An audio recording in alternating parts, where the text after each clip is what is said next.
Still in Queensland, corruption fighter Tony Fitzgerald says the state is descending into redneck politics. The man who blew the lid on police corruption in the 1980s has blasted Premier Campbell Newman for his anti-bikie laws and recent attacks on the judiciary.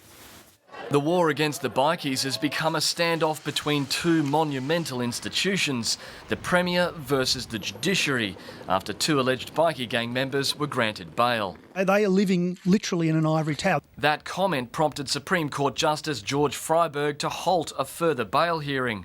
There is, to my mind, a very real risk that members of the public would perceive a result in favour of the Crown as having been influenced by the Premier's statements.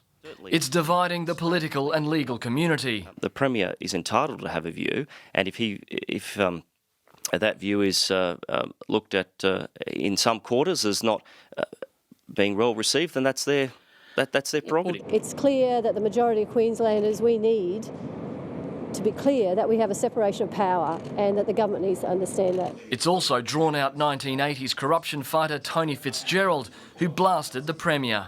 It is astonishingly short-sighted for a government to attack the judiciary in a bid to foster redneck support. The anti-bikie laws have already caught up the innocent. The Vietnam Veterans Motorcycle Club was raided on Friday, concerning its patron, federal Liberal MP Warren Entsch. I think we need to be just a little bit careful that there is no overzealous, if you like, enforcement on these laws.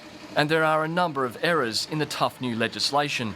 Doug Meikle's construction business was wrongly included among a list of 41 bikie hangouts. I do want to apologise to that particular business owner and assure him that police thoroughly understand his concerns. But police have admitted there's another mistaken address, promising to review that too. It will become a living document in time. The Premier insists law-abiding riders have nothing to fear. Matt Wordsworth, ABC News.